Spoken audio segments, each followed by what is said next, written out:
pushed aside as Oprah's friend. I thought she was somebody riding coattails. No, she's pretty damn good. I was kind of the same way. Yeah, she's making her own kind of path for herself a lot more. Yeah, and she's not ugly when she interviews this woman, but she does say, "Okay, but let's be honest. Can you not see how this situation is? Blah blah blah blah blah." The woman goes along fine at first. And then she goes, I see myself as a sweet person. I'm very nice. And I'm only in my 20s. I can't believe one action is going to define who I am. Well, I'm sorry. Lee Harvey Oswald killed one person. It was pretty damn significant. You can't – this idea one action's not going to define me. I do believe in forgiveness. It depends on the action. Yeah. And whatever your action is, I believe in forgiveness. And if you can do something to at least try and atone for that, serve whatever you need to do, etc. But then at the end of at the end of the interview, Gail keeps pressing. It's like, you got to see this. And she goes, "Okay, Gail, enough." And that's enough. And she just quits literally does that. And enough. They cut back to Gail King. And you can see the lawyer going, "Oh." Yeah, the lawyer is head down. The lawyer's sitting next to her, and you can just see her lawyer deflate. Well, the lawyer has since said that they believe they're going to step away from the case because this woman has mental issues. And then you find out this woman has a history of – she has a probation for drunk driving. She has a number of things. So it isn't one issue. And usually these kinds of behavior don't just begin and end. You can have people making a mistake, and usually that person's the one that's like, come out, I was an idiot. I was wrong. This woman is out of control, and it's in our culture. We need to call out these people like this actor, like this woman. Look, we all make mistakes, but we're not going to tolerate you being improper. It's wrong. But you do have to watch this footage because, and plus she's one of those women, and if it was a man, I would say it, that she's one of those people that is not unattractive, and I think she believes her power derives from the fact that she's cute. Oh, okay. I have no visual for this person at all. Well, when you watch next week, you have watched this video and you go, "Oh my God." We'll talk about it in between next week. Her and her little yoga pants where she just thinks she is something. It's like, ugh, lady. But well, I mean, it's just because you're at the end of a tenure and you're about to leave your job doesn't mean you shouldn't be held responsible for what you did. Well, to that extent, Abby has a little boyfriend. He's 6'6", so he's not little. Dang. Yeah, he's a basketball player. Good kid. Abby's 5 foot. So when he comes over, do you say, "Hey, get down on your knees so I can talk to you"? No, I just never walk up to him. I'm kidding. Seriously? No, he's a super nice kid. You kid. stay way back so then you feel like you're the same height? No, if anything, I had a really good friend that passed away a few years ago that was 6'7". You knew Rodney, Sean, didn't you? Yeah, and I know from Rodney's perspective, Rodney was a musician, but it was constantly, you should be a basketball player. So he hated that he was only defined by his height. I'm pretty sure this kid, and I'm not going to say his name because it's not my place to toss his name out, but I'm pretty sure this kid wants to be seen as more of that, and he's a good kid. But the reason I brought it up, they do get to see each other a little bit during COVID, and we're pretty safe. And because he plays basketball, he is screened all the time for it, so we feel pretty safe around him. But they wanted to watch a movie, and I wasn't even thinking about it. I said, "Oh, he likes action movies. Watch Baby Driver. Great movie." Once again, there's Edgar Wright. And she went, "Yeah, no, Dad." And I said, "Why?" She went, "Kevin Spacey makes me feel icky, and I'm not watching anything with him in it." And I thought, well, to your generation, it's funny because if I watch Baby Driver or I watch LA Confidential, every time he comes on, I'm like, ugh. Why do you have to be such an asshole? You're such a talented actor. Why do you have to do what you did? Well, two things. One, make her watch Swimming with Sharks because then it's appropriate because he's a fucking creep in that movie and he's supposed to, so I think he's not playing the type. I think he's playing himself. And second of all, I've got a whole shelf of books by Warren Ellis and I don't know what I'm supposed to do now. I mean, remind me of what Warren Ellis did.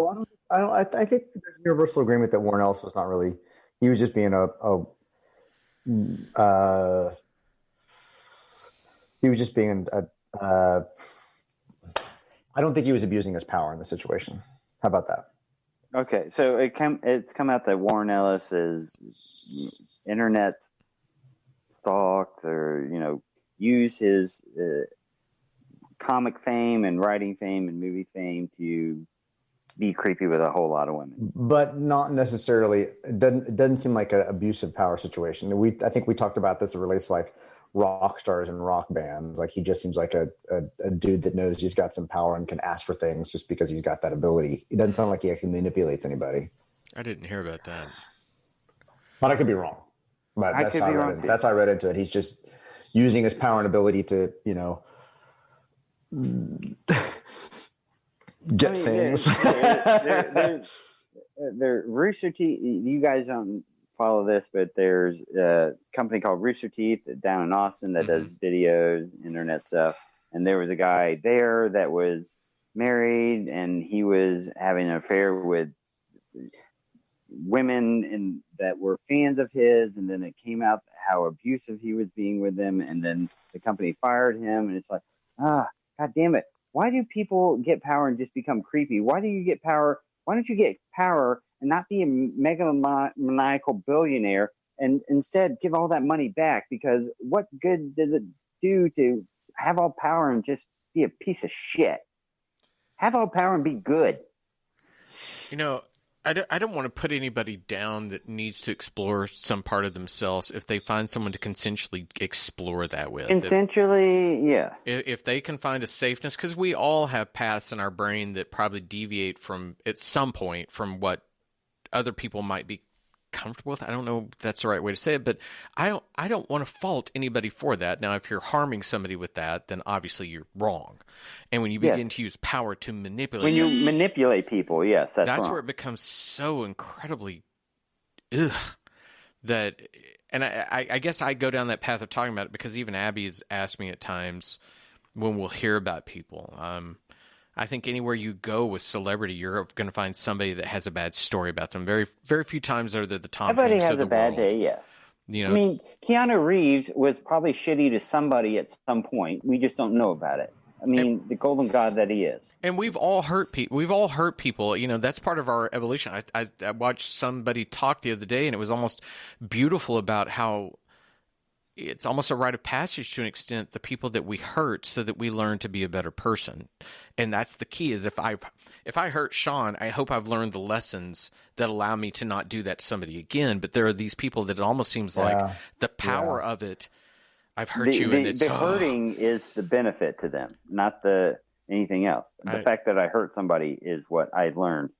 I think most of us would look at the people we've hurt and think, shit, I really didn't mean to do that. I don't want to do that again. Yeah, and I don't want to be that person. Yeah. Anyway, don't abuse your power. Use your power to make good stuff, entertain when you're people. A billionaire, give it back, God damn it. And to be fair, there are probably a lot of those people that do give it back, and we're not aware of what they do. I know that for the longest time, Bill Gates gave his money away and didn't tell people about it, but I think he got some PR people that started saying it really helps if you tell people. And I appreciate when people do it, but it also pisses me off when you see somebody record how they're being beneficial to somebody. Just be beneficial to them. You don't have to document it. You just have to know that you did it. That's all that matters, that you did it, not that you show other people you did it. That brings to mind, and I'm going to make this we've only got probably about less than 5 minutes to close out our typical length. I don't see our Zoom warning. Oh, no. The one thing I want to say is with Trump being banned from Twitter, I saw an article today that said, how do we fix the internet going forward? And working in the internet field, I'm very interested in that. And some of the things were, one of the things that this media professor found, he said, look, really the internet is nothing but the biggest library on the face of Earth. And he said, we really should employ 10 to 15,000 librarians that simply are helping to categorically stack this information so it becomes, these are truthful facts based on this, here are rumors. And if we would designate these things, and with advertising online, you have to designate when it's an ad. You can't just throw something in. That's an interesting idea. It also talked about this idea where people just, to Sean's point, I'm doing something good. Here's video of me. If you began policing that to an extent of, can you, a news article has to be attributed to certain facts and blah, blah, blah, blah, blah. Can we also nail it down when somebody's doing something good? Did they actually do this or not? We've created such a weird alternate reality where we're this personality online and we're not that person. And I wonder if we can ever get to that level. I wonder if we can make things that are factual that have to be geotagged or something that prove that you're doing what you're doing. Because in its own way, isn't the internet kind of the Matrix where we step in and we're something that we're not naturally? You can become who you want to be, but the problem is what happens when you want to be is a piece of shit. Well, again, who you want to be is a person who uses that power to get what you want and not care about what other people want. It's fucked up shit. Hey, welcome to today. Three more days, guys. 3 more days. 3 more days, and then Richard, because you got to talk about Brent this week, I will tell you that Sean and I off air, Elizabeth Olsen, who is surprising me as a comedic actress in WandaVision. Yeah. I was like, whoa, never saw this side of her, and I'm like, wow. She's also the one of the most oddly hot women I've ever seen in my life. Yeah, her face kind of has strangely attractive. It doesn't make sense. All the combinations, the nose, the mouth. I'm all really wrong, but it's all right. I'm really enjoying seeing her in a not movie. Me too. Because the small television screen, I'm drawn to her in every single scene, watching her talk and move and how she interacts with her cast members. It's not a movie where every conversation is framed and shot, and everything is very intentional. We're seeing a very wide screen, and we're seeing her interact, and Paul Bettany and the entire cast just interact when they're not necessarily camera directly focused on them. And it's nice to see that interplay, and she's really winning me over. I mean, I thought she was okay. I said she was good before, but I'm really impressed with her. That's the same.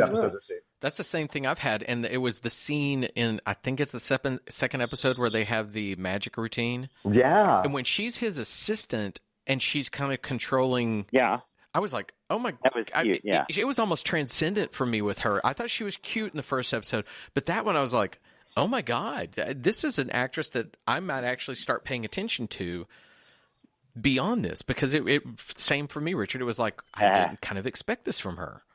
Yeah, it was